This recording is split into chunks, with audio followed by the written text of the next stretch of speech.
The gavel cracked like a gunshot in the stale air of the King County Courthouse, echoing off the polished wood panels that smelled of old secrets and fresh varnish.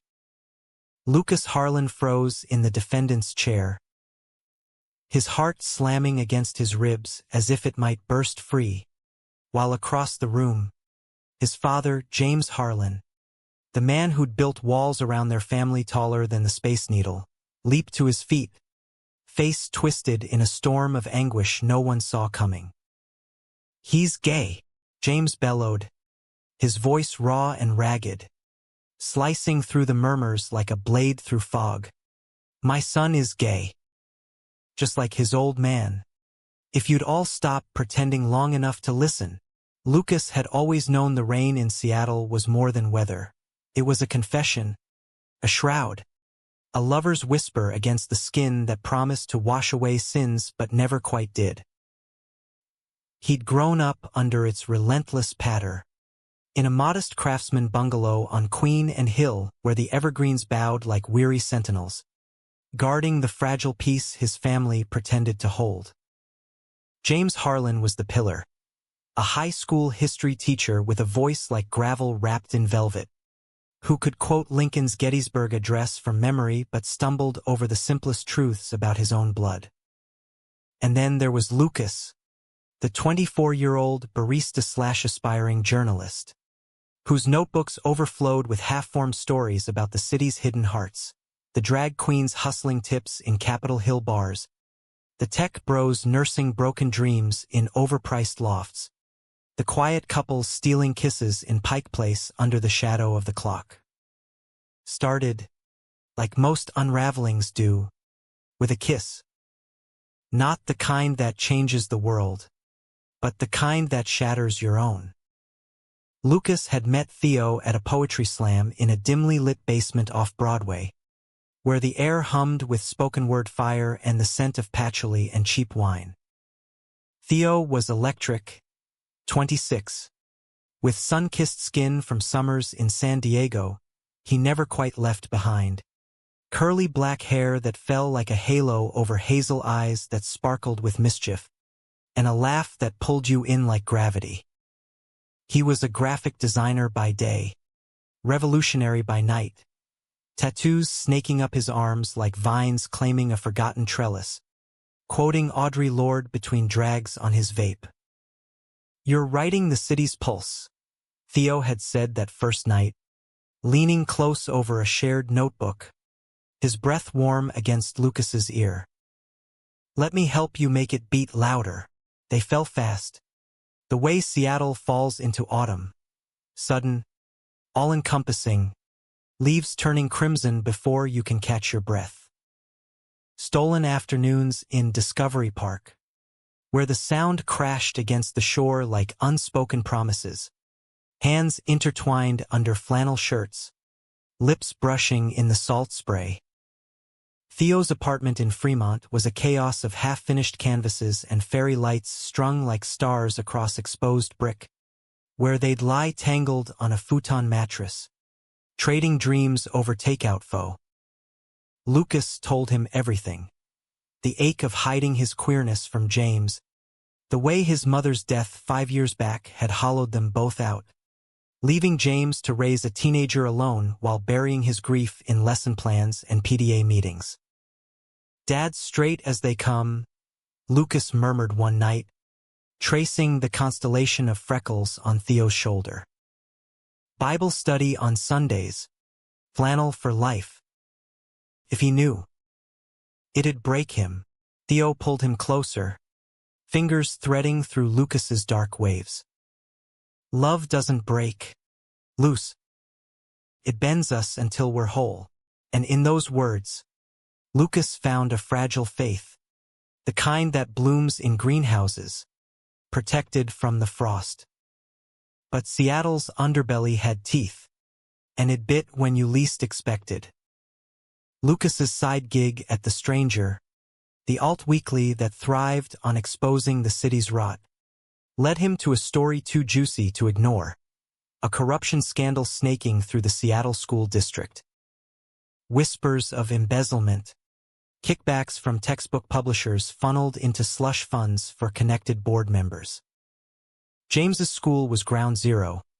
Funds siphoned for renovations that never materialized, leaving kids with leaky roofs and outdated maps. Lucas dug in, fueled by black coffee and Theo's late-night pep talks, his laptop glowing in the dim light of his Capitol Hill walk-up. Sources dried up fast. Threats slithered into voicemails, anonymous texts buzzing like wasps. Back off, or your pretty little life gets messy. Theo was his anchor, the one who smoothed the worry lines from Lucas's brow with kisses that tasted like possibility. You're doing this for the kids. For Dad's school, he'd say, pulling Lucas into the crook of his arm. Heroes don't quit, but heroes bleed. And Lucas's first cut came subtle. A leaked email chain pinning the fraud on a fictional whistleblower. His name wasn't there, but the details were the exact coffee shop meetups, the burner phone numbers. Someone close had sold him out. Paranoia crept in like fog off the bay. Lucas started sleeping with his phone on silent, jumping at shadows in the stairwell. James noticed. Of course, dads like him had radar for their sunstorms. Over dinner at the bungalow, pot roast and mashed potatoes, James's go-to-comfort food, he pressed gently. You look like hell, kid. That job eating you alive. Lucas shrugged it off, fork scraping porcelain. Just deadlines. That. Nothing a rain check can't fix. James's blue eyes, faded like denim worn thin, lingered a beat too long. You know you can tell me anything, right? Harlan men don't carry the world alone. If only it were that simple. The betrayal landed like a sucker punch on a Tuesday in October, rain lashing the windows of Theo's apartment like accusations. Lucas burst in after a tip-off, laptop clutched like a shield, only to find Theo at the kitchen table, head in hands, a manila envelope spilling photos across the scarred oak. Lucas meeting sources, timestamps matching the leaks. And there, dog-eared at the bottom, a check stub from the district's PR firm, $5,000. Signed T. Reyes. You. Lucas's voice cracked, the word a splinter in his throat. Theo looked up, eyes red-rimmed, defeat etched in every line. They came to me, loose. Said they'd bury my visa if I didn't. Freelance a little misdirection. I'm not even a citizen yet, green cards pending. I thought I could spin it. Protect you. Protect. The word curdled, bitter as burnt coffee. Lucas laughed, a hollow sound that echoed off the brick. By framing me? Jesus. Theo, I trusted you with everything. My heart, my secrets. And you cashed the check. Theo reached out, but Lucas recoiled, the envelope crumpling in his fist. I love you, Theo whispered, voice breaking like waves on jagged rock. This city's a machine, it chews up dreamers. I was scared, love. It hung there, a ghost in the room, as Lucas stormed out into the downpour, the rain mingling with tears he hadn't shed since his mom's funeral. He didn't go home. Instead, he drove the winding roads to Golden Gardens, parked facing the black water, and let the sound swallow his sobs. Betrayal wasn't a knife, it was erosion, slow and relentless, carving canyons where trust once stood. Word spread like Seattle's legendary wildfires, fanned by the district's spin machine. By week's end, Lucas was persona non grata, sources ghosting, editors distancing, whispers labeling him the fraudster who'd faked the scandal for clicks. The stranger suspended him pending investigation, and then the real hammer fell, An arrest warrant for fabricating evidence, pinned on those doctored emails. Theo's handiwork, no doubt. Lucas spent the night in his childhood room, staring at the ceiling fan's lazy spin, James's snores drifting from down the hall like a lullaby from another life. Morning brought the cuffs. Cold steel biting wrists as two detectives bundled him into a cruiser, neighbors peering from behind lace curtains. James arrived at the station wild-eyed, flannel rumpled, demanding answers in a voice that brooked no bullshit. "What the hell is this? My boy's no crook." The lead detective, a stone-faced woman with a badge like a grudge, slid the file across the formica. "Embezzlement cover-up, Mr. Harlan. Your son's prints are all over it." James scanned the pages, color draining from his face, but he squared his shoulders, clapped a hand on Lucas's back. "We'll fight this. Bail hearing tomorrow. Hold tight, son." Bail came quick, James's life savings drained in a heartbeat, but the damage festered.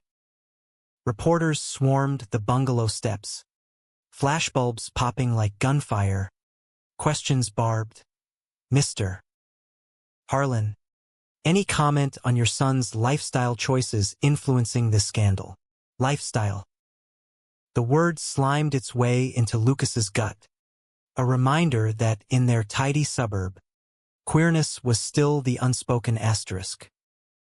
He holed up, phone off, drowning in blackouts and bad TV, while James fielded calls from the school board, his job hanging by a tenure thread. Theo tried once, a single text, a bouquet of wilted daisies left on the porch. "I'm sorry. Let me fix this." Lucas deleted it, the flowers wilting in the trash like his faith in forever. Love, he'd learned, was a fair-weather friend, fleeing at the first storm. But family, that was the gale you weathered, even if it left you shipwrecked. The preliminary hearing loomed like a thunderhead, 2 weeks out, and Lucas prepped alone in the dim glow of his laptop, piecing together the real evidence. Timestamps that didn't match, IP traces leading back to the district servers. He had proof of the frame job, but no one to trust it with. James hovered, bringing mugs of chamomile that went cold untouched, his silence heavier than words. "Dad," Lucas finally ventured one evening, rain drumming the roof like impatient fingers. "If I beat this, there's something you should know about me." James paused in the doorway, calloused hands twisting a dish rag. "Save it for the judge, kid. We've got enough battles." But his eyes, those Harlan eyes, stubborn as tide pools, held a flicker of something unspoken, a current running deep beneath the surface calm. As the city blurred into gray, Lucas clung to one truth. The rain always stopped. Eventually. What rose in its wake, though, that was the real story waiting to unfold. The courthouse on 3rd Avenue stood like a monolith of American justice, granite facade scarred by decades of protests and pleas, its halls echoing with the ghosts of verdicts past. Lucas arrived early, suit borrowed from a cousin in Tacoma hanging loose on his frame, tie knotted with fingers that still trembled from sleepless nights. James drove them in the old Subaru, wipers slapping rhythmically against the drizzle, radio tuned low to Kexp's indie folk, a playlist of heartbreak anthems that felt too on the nose. Neither spoke much. Words had become landmines, each step a risk of detonation. Inside, the air was thick with bureaucracy, clerks shuffling files, lawyers in power suits barking into phones, families clustered in corners like islands in a sea of strangers. Lucas's public defender, a harried woman named Ms. Patel with a stack of cases taller than her heels, Reviewed the plea deal one last time. Misdemeanor tampering. 6 months probation. Community service. This light, Mr. Harlan. Take it and walk. But Lucas shook his head. Jaw set. I'm innocent. Those emails are fake. I can prove it. Ms. Patel sighed, adjusting her glasses. Juries love a villain.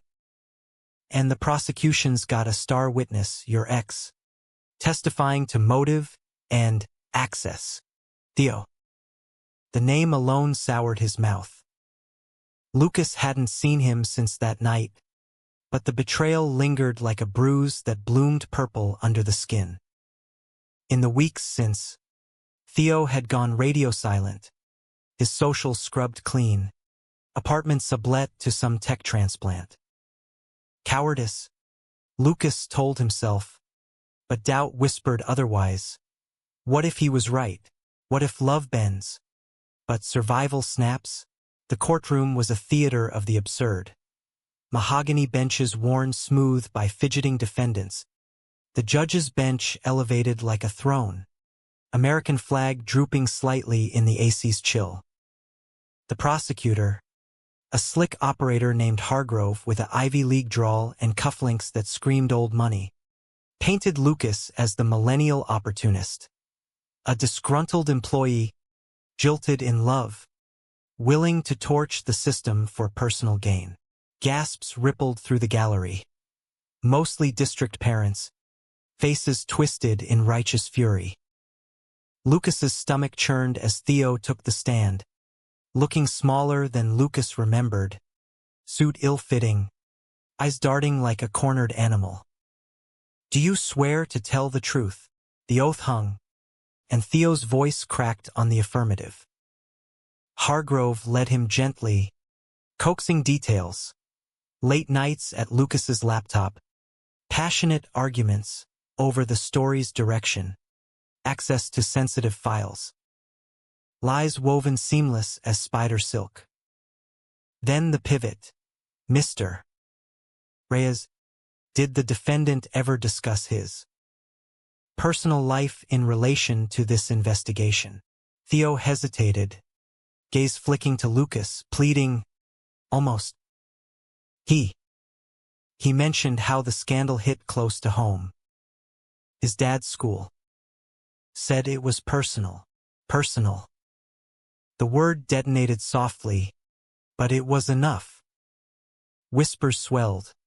Hargrove milked it, implying scandal bled into motive. Ms. Patel objected furiously. Relevance. Your Honor. But the damage seeped. Lucas gripped the table's edge, knuckles whitening, willing himself not to shatter. James sat in the front row, posture rigid as a soldier's, but his foot tapped an erratic Morse code against the floor. Recess came like mercy, the courtroom emptying into fluorescent-lit halls where vending machines hummed judgment. James cornered Lucas by the water fountain, voice low and urgent. That boy's poison, son. Why didn't you tell me? Lucas met his eyes, the weight of years pressing down. Tell you what, Dad? That I loved him? That he gutted me? James's face crumpled, a rare fracture in the armor. Not that. The rest. I saw the way you looked at him. At the poetry thing last month. Lucas's breath hitched. James had been there, in the shadows, nursing a ginger ale, watching his son bloom in a world he couldn't touch. Before Lucas could respond, the bailiff's call yanked them back. The afternoon dragged, forensics experts droning on chain of custody, the prosecution's timeline a noose tightening inch by inch. Then, character witnesses, James's turn. He ascended the stand like a man to the gallows, hand on the Bible steady despite the tremor in his voice. Hargrove started soft, almost kind, Mr. Harlan, you've taught history for 20 years. Surely you recognize when the past catches up. James nodded curtly. I've taught that truth wins out, counselor. Always has. The questions turned, probing James's awareness of Lucas's activities. Hargrove leaned in, voice oily. Your son consorts with a certain crowd in Capitol Hill. Bohemian types, activists. Did that influence his actions here? The gallery leaned forward, scenting blood. James's jaw clenched, a vein pulsing at his temple. Ms. Patel objected. Speculation, sustained, but the seed was planted. James glanced at Lucas, eyes locking in a moment that stretched eternal. Father to son across the chasm of unspoken fears. Then it broke. Hargrove pressed, and your own views on such lifestyles? As a man of faith, a family man, does it pain you, sir, to see your boy entangled? The courtroom held its breath, the air electric with anticipation. James rose halfway from the chair, face flushing crimson, voice erupting like Vesuvius. Enough! My son is gay. God help me, he's gay. And so was I. Buried so deep I forgot how to breathe. You want truth? There it is. He didn't fabricate a damn thing. He's the victim here, fighting for what's right while cowards like you hide behind badges.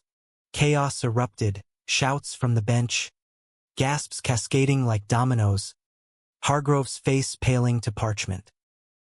The judge banged for order, but James was a force unchained, tears carving tracks down weathered cheeks.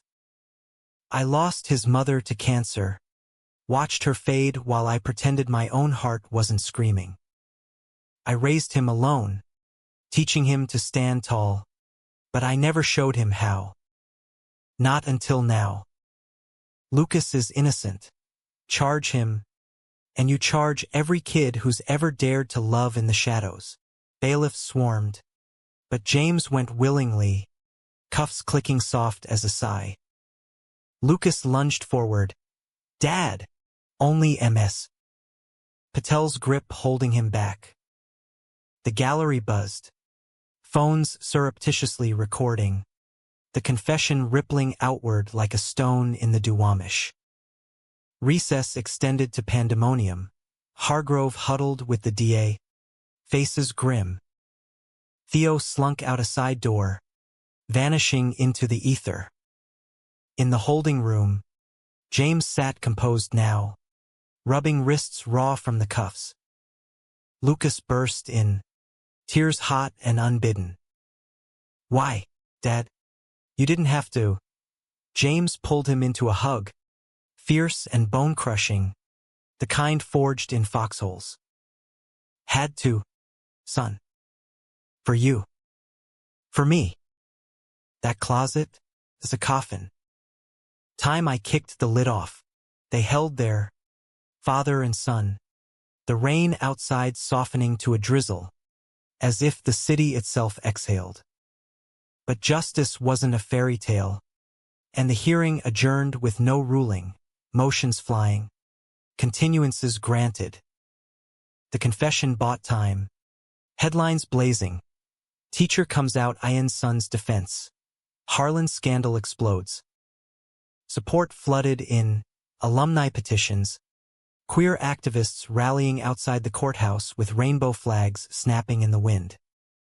Lucas's evidence resurfaced, bolstered by Theo's anonymous recantation. A thumb drive slipped under the bungalow door, confessions typed in haste. Yet doubt gnawed. James's job? Suspended pending review. Whispers of moral turpitude, slithering through faculty halls. And Lucas? The love he'd buried stirred, not for Theo, but for the man who'd sacrificed his armor. I always knew, James admitted later, over whiskey in the living room, fire crackling low.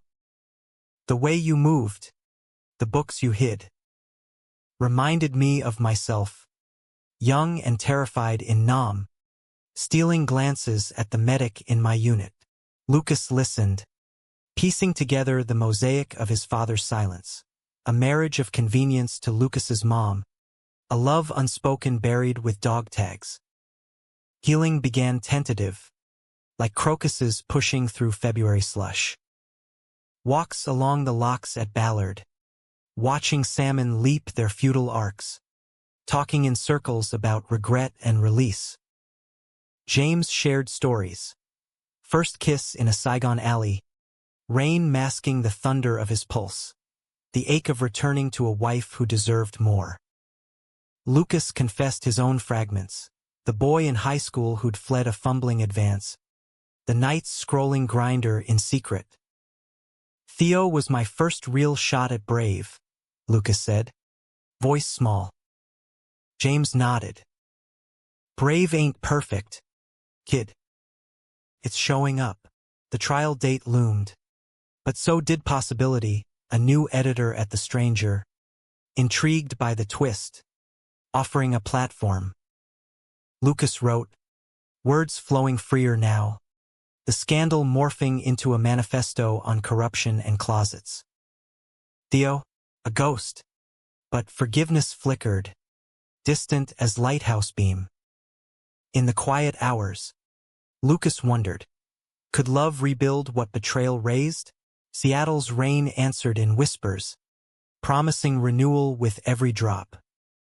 November cloaked the city in velvet dusk, streetlights blooming like fireflies against the perpetual mist, as Lucas and James navigated the fallout arm in arm. Literally. First, James's grip a lifeline through the media scrum.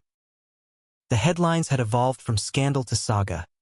Father's courthouse coming out saves son, or stirs the pot. Pundits on King 5 debated it over coffee mugs. Queer icons like Dan Savage tweeting solidarity, while conservative talk radio frothed about family values under siege. The Harlan bungalow became a fortress, curtains drawn against prying lenses. But inside, a thaw, James humming Sinatra in the kitchen, Lucas's notebooks spilling across the dining table like liberated birds. The district buckled under scrutiny, an internal audit uncovering the real rot.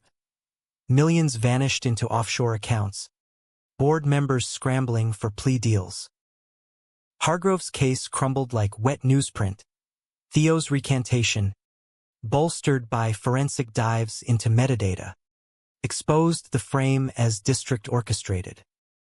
Charges against Lucas dropped with a curt press release, the DA's office citing insufficient evidence while dodging cameras. Vindication tasted like rain-washed air, clean, sharp, alive. But victory's afterglow faded fast.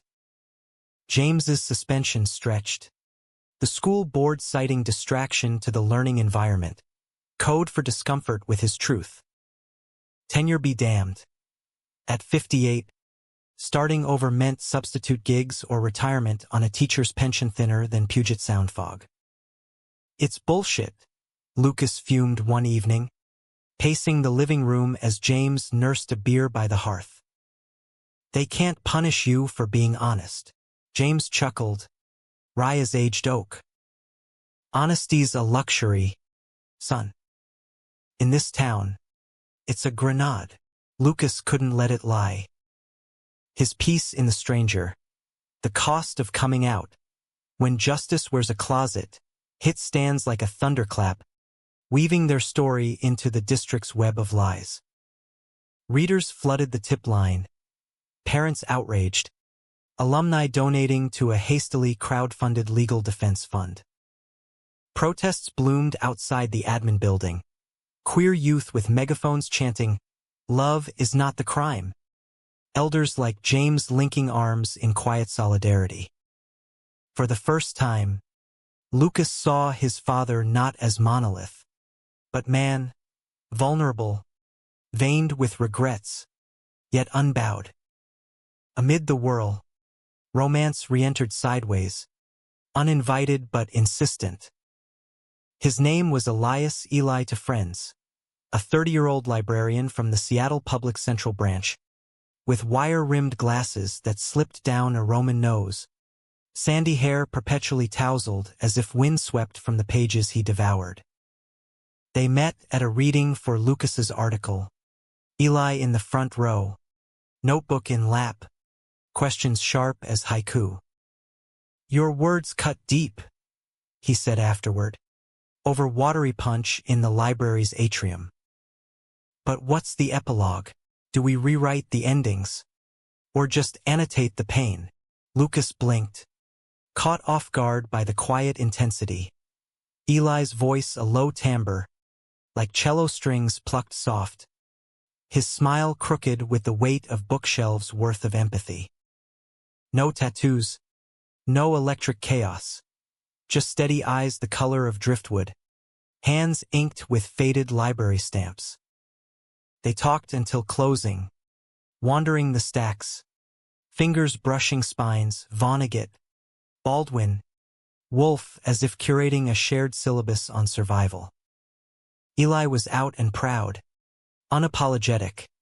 Raised by two moms in Portland, marched in his first Pride at 12, now volunteering with the It Gets Better project. "No closets for me," he said over their first coffee at Victrola, steam curling like secrets between them. "But I've watched friends build them, brick by brick." "Your dad's story? It's every queer kid's ghost." Lucas shared fragments, the courtroom roar still echoing in his dreams, the tender ache of James's revelations. Eli listened without fixing, his presence a balm, not a bandage. Dates unfolded gentle. Ferry rides to Bainbridge, picnics on Alki Beach where gulls wheeled overhead and the Olympics loomed purple on the horizon. Eli's laugh was rare, earned like finding a first edition in a thrift bin, and when he kissed Lucas under the Ferris wheel at the Cinerama, it was deliberate, a punctuation mark after a long, run-on sentence. "You're not your scars," Eli murmured against his lips, salt air tangling their breath. Lucas pulled back, searching those steady eyes. "And you're not a rebound?" Eli grinned, lopsided. "Nah. I'm the plot twist, but plot twists have shadows." Theo resurfaced like a bad sequel, cornering Lucas outside the courthouse during a follow-up hearing for James's reinstatement. Rain-slicked pavement gleamed under sodium lamps. Theo's coat collar turned up against the chill, face gaunt as a specter. "Luce. Wait. I had to see you." Lucas stiffened, old wounds throbbing. "See me? Or salvage your conscience?" Theo's eyes pleaded, hands outstretched. The district leaned hard, threatened deportation. It folded. "Yeah. But I fixed it, dropped the drive. And I still love me." Lucas's voice was steel wrapped in silk. "Love's not a transaction, Theo. You taught me that right before you invoiced it." Theo flinched, rain tracing his cheeks like tears he wouldn't shed. "I was weak. But seeing you with that librarian guy, it guts me. Give me another shot. I'll prove it." The words hung, a temptation laced with poison. Lucas thought of Eli's quiet strength, James's hard-won truth. "No," he said, simple and final. "Some chapters close for a reason." He walked away, Theo's silhouette dissolving in the mist, a chapter archived. James's hearing was a circus, reporters 3 deep, the boardroom packed with supporters waving "Reinstate Harlan" signs. The superintendent, a weasel in wool, droned legalese, but James's statement cut through. "I came out for my son, not for applause. But if my truth disrupts the environment, then maybe those kids need a little disruption. History's written by the brave, not the comfortable. The vote swung 5-4, reinstated, with a slap on the wrist, sensitivity training. Cheers erupted. James hugged Lucas fierce, whispering, "We did it, kid." Holiday lights twinkled early on the Ave. Strings of bulbs chasing winter's bite. As Lucas introduced Eli to James over turkey at the bungalow. Awkward at first, James's jokes landing like lead balloons, Eli's polite deflections a shield. But by pie, stories flowed. James regaling with nom tales sanitized for civilians, Eli countering with library lore, hidden LGBTQ+ archives smuggled through McCarthy eras. Lucas watched, heart swelling, the table a bridge across generations. Yet cracks spidered. Anonymous letters arrived at the school. Sodomite teacher corrupts youth. Echoes of Hargrove's ilk. James brushed them off, but sleep evaded. Nightmares of Saigon alleys bleeding into courtroom echoes.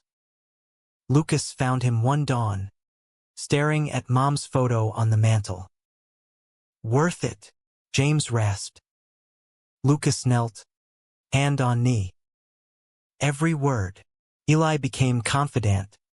Their nights tangled in his Capitol Hill studio, bookshelves groaning under tomes, a cat named Baldwin purring at their feet.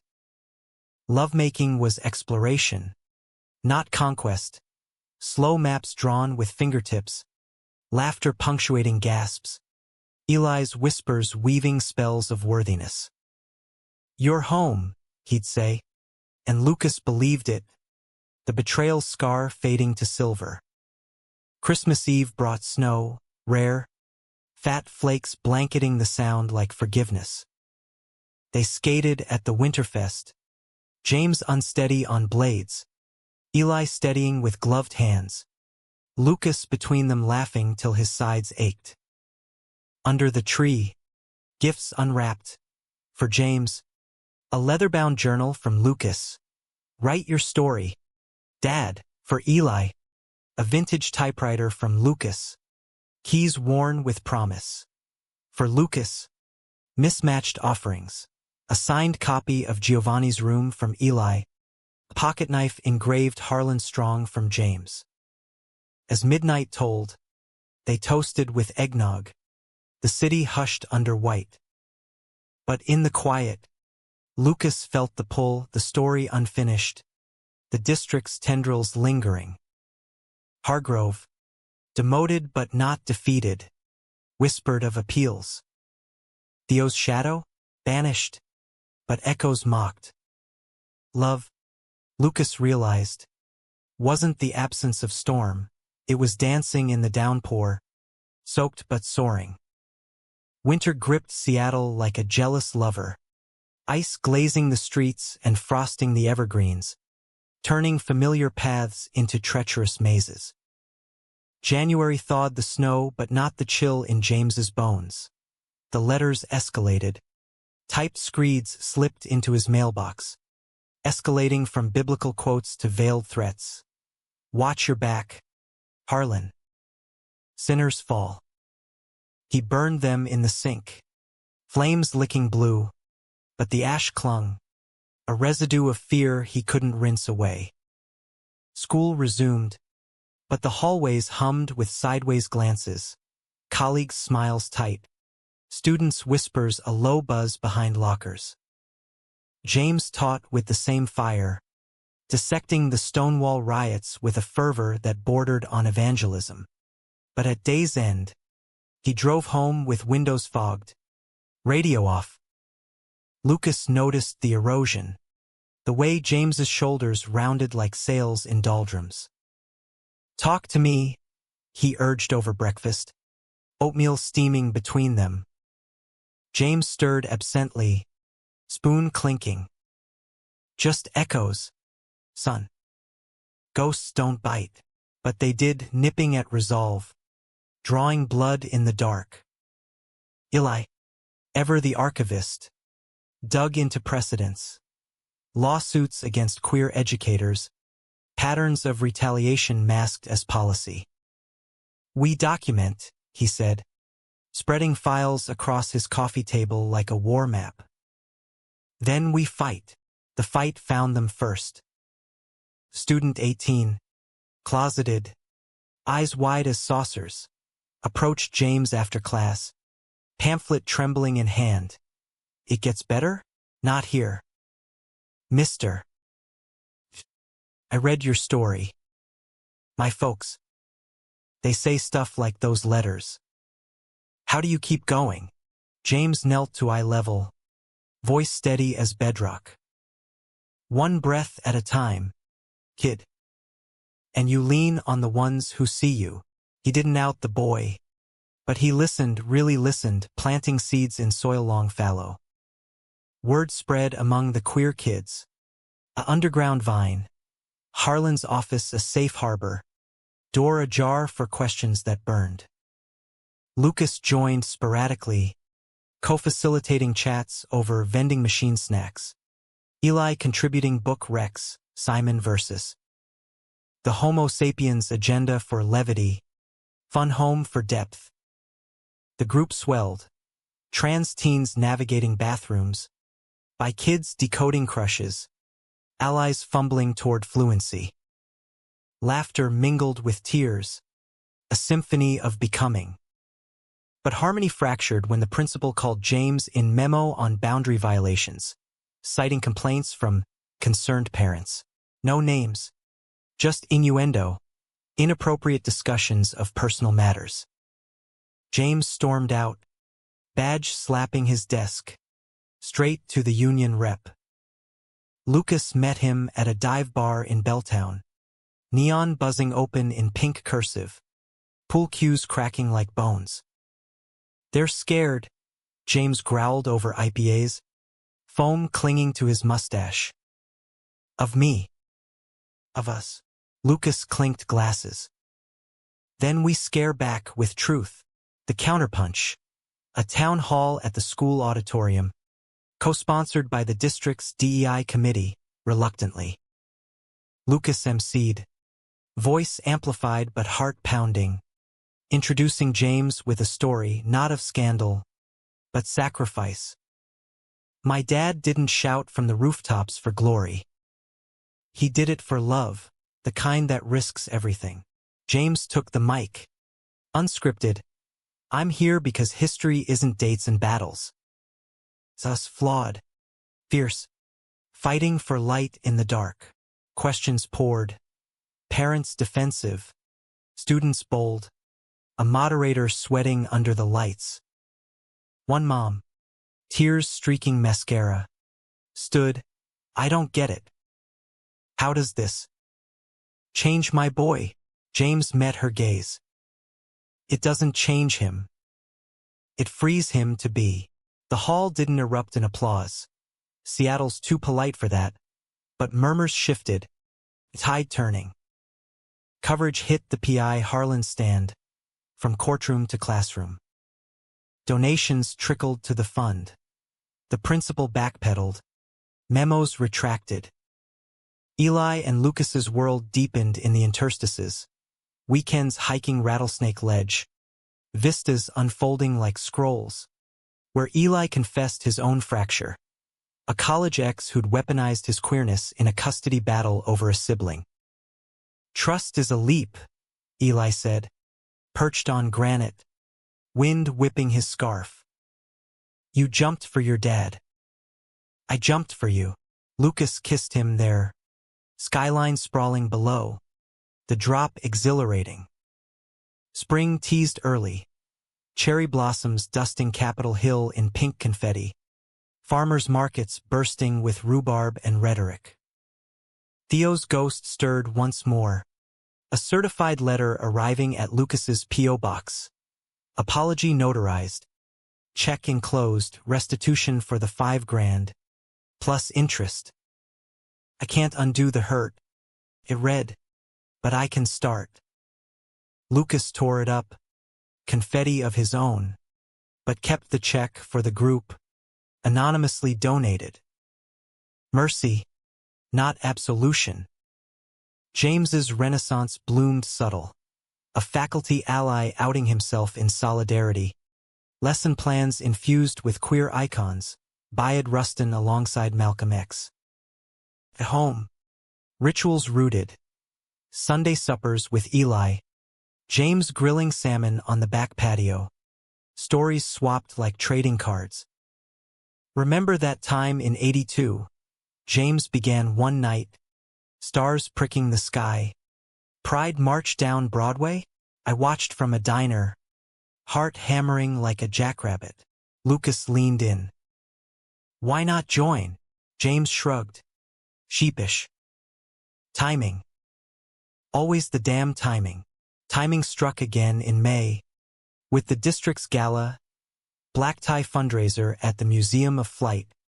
Jets suspended like iron birds overhead. James was encouraged to attend. A test of reintegration. Lucas and Eli tagged along.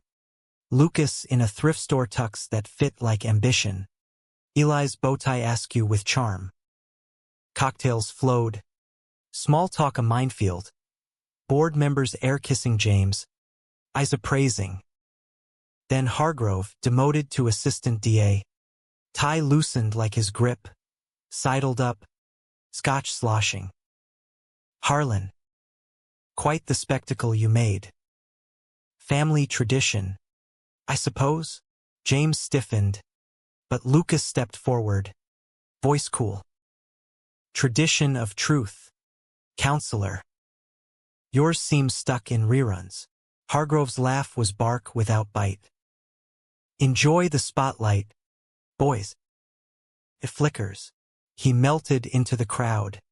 But the venom lingered. The night peaked with speeches. Superintendent toasting progress. James invited last. He demurred at first. But Eli's nudge, your voice, propelled him. At the podium, lights hot on his brow. James spoke plain.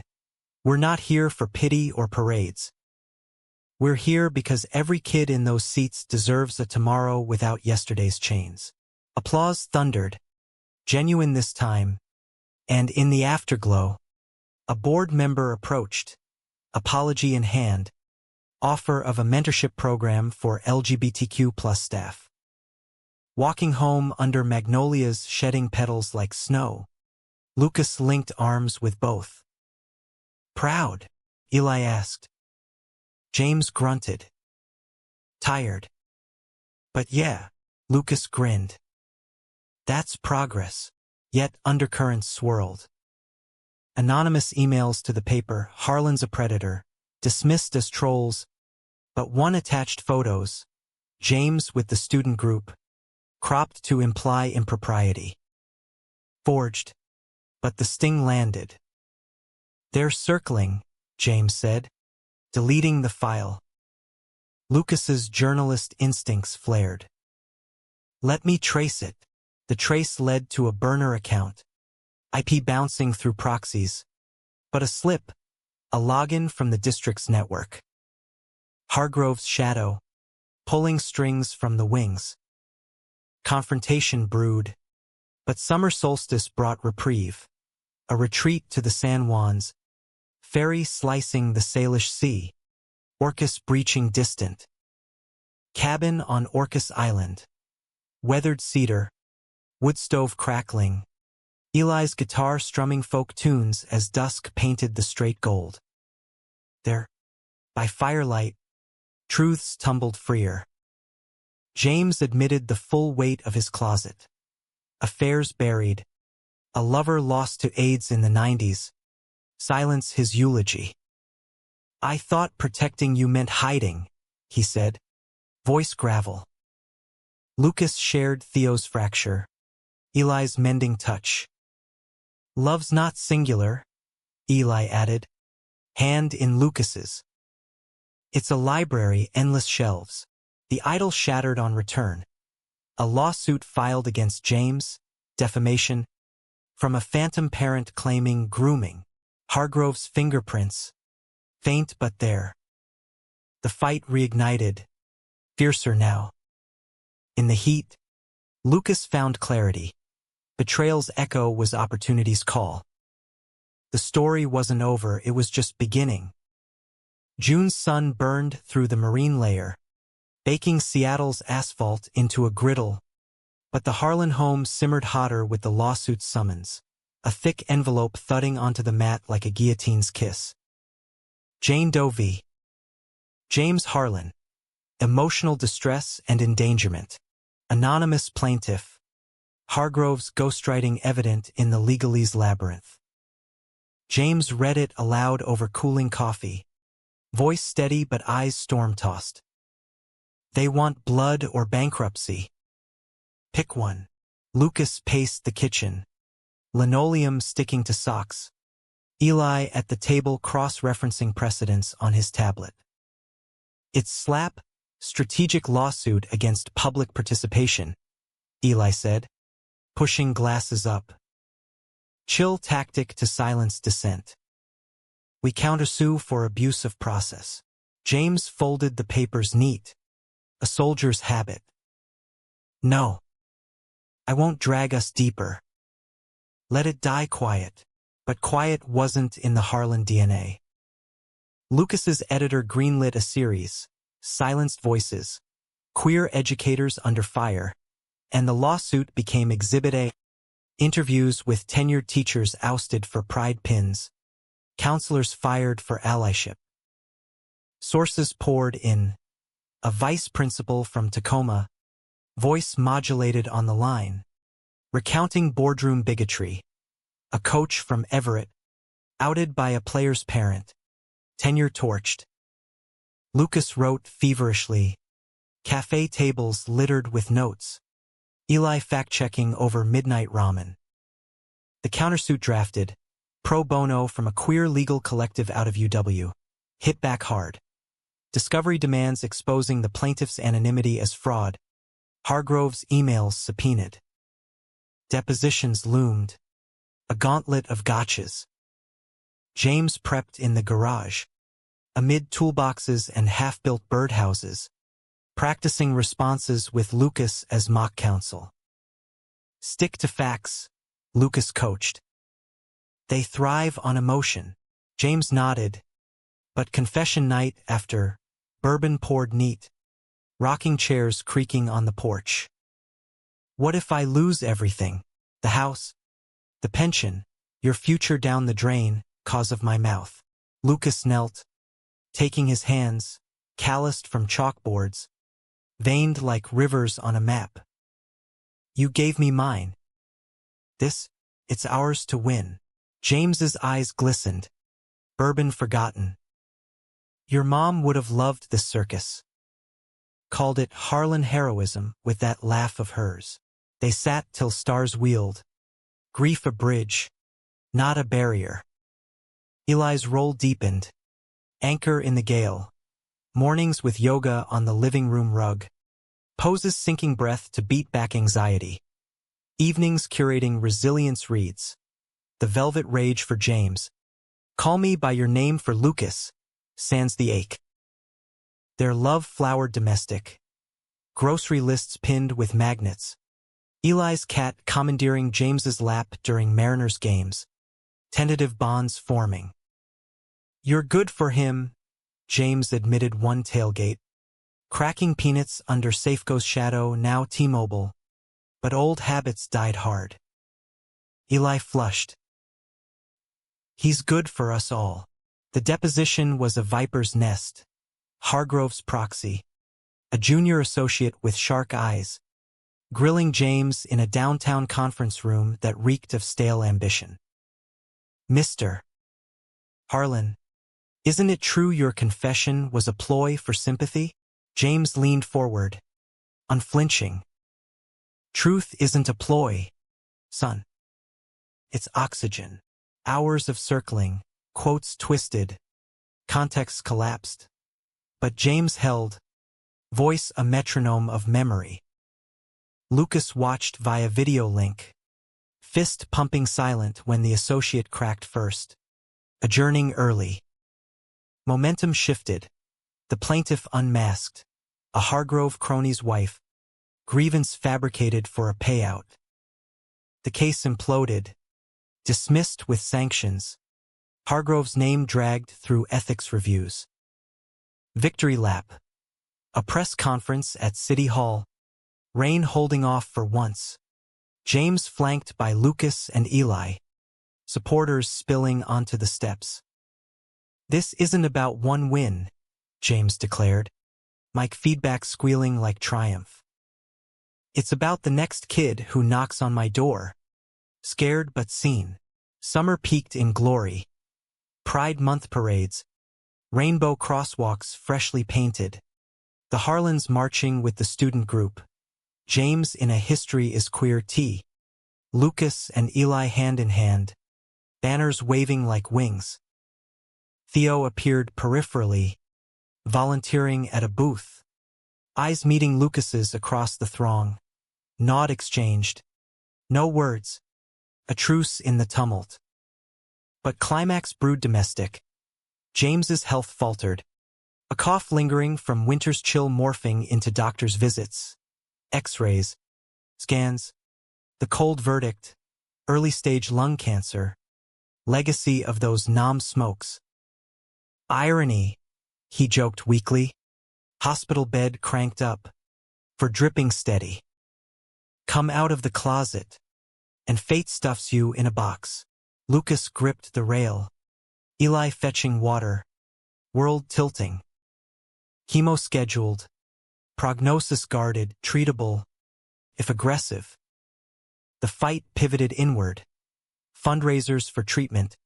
Community rallying with potlucks and plasma drives. Lucas shelved the series. Prioritizing bedside vigils.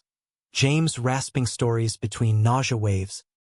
Eli reading aloud from leaves of grass. Voice a lifeline. Walt knew, James murmured. Hand frail in Lucas's. Bodies and souls entwine. I entwined too late. But damn if it ain't sweet. Betrayal's final echo.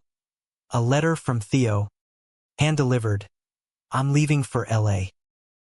One last thing. I tipped Hargrove anonymously. Not to hurt you, but to expose him. Cost me my shot here. Be happy. Loose. Forgiveness crystallized. Not for Theo, but from him release. Fall approached. Leaves turning like pages. James rallying for round 2. A remission scan glowed clean. Celebrations quiet. Dinner at the locks. Salmon leaping as if in salute. Second acts. James toasted. Glass trembling but full. Who knew mind be the best? Lucas and Eli proposed under autumn equinox moon. Not rings, but vows whispered on Discovery Park bluff. Sounds sighing approval. James officiated impromptu. Words borrowed from Lincoln. Of the people, by the people, for the people we love. Yet the arc bent toward shadow. James's cough returned. Deeper. A rattle like distant thunder. Tests confirmed spread. Metastatic. Time measured in months. The family gathered. Hospice whispers. But James planned a final lesson. A memoir workshop for the group. Legacies inked before ink ran dry. In the hush. Love distilled. Fierce. Finite. Forever. October's palette painted Seattle in fire. Maples blazing crimson along I-5. Pumpkins grinning from stoops. The air crisp with cider and decay. James's decline was a slow unraveling. Chemo's fury ebbing into morphine's hush. The bungalow a cocoon of monitors beeping soft symphonies. Lucas and Eli tag-teamed caregiving. Mornings with broth and banter. Afternoons reading fan mail from across the district. Letters from kids who'd come out. Parents who'd pivoted. Teachers who'd testified. Your legend. One scrawled. Glitter glued. James chuckled. Breath shallow. Legends fade. Love sticks. The memoir circle convened weekly in the living room, velvet curtains drawn against the gloaming, folding chairs creaking under young weights. James at the helm, oxygen mask dangling like a forgotten prop, guiding pens across journals. Write the hurt. Then the hope. Stories spilled, fistfights in locker rooms, first flags waved in secret, father's silences broken by son's courage. Lucas facilitated when James tired, Eli supplying prompts from dog-eared anthologies. One night, a girl 17, non-binary, voice like fractured glass, read of rejection's sting. James reached out, frail hand on hers. That sting? It's the forge. Hammers you into steel, hospice woven gentle. Nurses with smiles like sunrise, aides brewing tea strong as resolve. Eli's moms flew up from Portland, filling the kitchen with lasagna layers and lore, tales of their 80s wedding, bootleg in a backyard. We outlasted Reagan, one quipped, hugging James. You'll outlast this, he did, in moments, rigging a bird feeder from 4 stands, watching juncos flit like confetti. Betrayal's ghost visited once. In a dream Lucas shook off at dawn, Theo's face morphing to Hargrove's, accusations blurring into ash. Waking, he confessed to Eli. Curled in the guest room, James's snores a distant lull. It's not him anymore. It's the what-ifs. Eli traced his spine, anchor steady. What-ifs are fiction. This us is plot. November elections swept the district board. Reform slate sweeping in on Harlan momentum. Promises of inclusive policies etched in platforms. James voted absentee. Ballot trembling but marked. A quiet coup. Change, he rasped. Envelope sealed. Finally catching up. Thanksgiving gathered kin. Eli's family. Distant cousins from Tacoma. The student group as adopted tribe. Table groaned under turkey and tamales. Grace said Harlan style. James's words. Halting but holy. For the table, the trials, the truths we tell. Amen to tomorrow. Laughter bridged gaps. Toasts to absent moms and future prides. Decline accelerated post-feast. James bedbound. Visions flickering. Mom at the stove. Saigon medics in fatigues. Tell the kids, he urged Lucas one lucid noon. Window framing bare branches. History's queer. Always was. Lucas nodded, throat tight. I will. Every classroom, every column. James smiled, faint as frost. And love? Don't half-ass it. Dive deep. Eli proposed formal then, no bluff, but knee bent in the hospital garden. Ring simple silver etched with driftwood grain. Marry me, loose. Not despite the storm, with it. Tears mingled with rain. Yes, a vow etched eternal. James slipped away at solstice. Dawn breaking gold over the sound. Monitors flatlining to birdsong. No fanfare, just family holding vigil. His hand cooling in Lucas's. Eli's arm a bulwark. Funeral was secular splendor. Unitarian chapel on Capitol Hill. Eulogies from students. He saw us. Readings from Baldwin. Procession to Lakeview Cemetery under Evergreen's sighing elegy. Gravestone simple. James Harlan, teacher, father, out loud. Grief was a tide, ebbing in waves. Lucas adrift in notebooks. Eli anchoring with routines. Morning runs along the waterfront.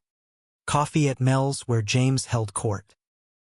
The memoir project endured. Now the James Harlan Legacy Circle. Grants flowing for queer youth lit. Lucas's book deal followed, shout from the stand. A father's love, a son's fight, words woven from James's journals. Theo's shadows softened to lessons. Spring bloomed defiant. Wedding at the locks. Salmon vaulting as vows exchanged. Lucas in linen. Eli in seersucker. Rings glinting like promises. Guests mingled, district allies. Student scribes. Even a letter from Theo in L.A., toasting you from afar.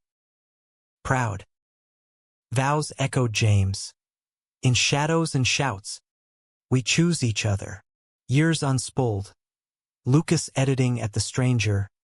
Columns on resilience. Eli curating exhibits. Hidden Harlans. Queer threads in Seattle's tapestry. Kids came, adopted. 2 boys with James's stubborn chin. Romping in the queen and yard. Bird feeders swinging. One eve. Porch swing creaking. Grandson's Abed. Lucas traced Eli's knuckles. He'd say we're doing it right. Eli leaned in. Breath mingling. We are. Dive deep. Remember. Seattle rained soft. Washing the world anew. A cycle of closets cracked. Love's liberated. Truth's triumphant. In the downpours hymn, James's voice lingered. Love sticks. And so it did, rooted, relentless, redeemed.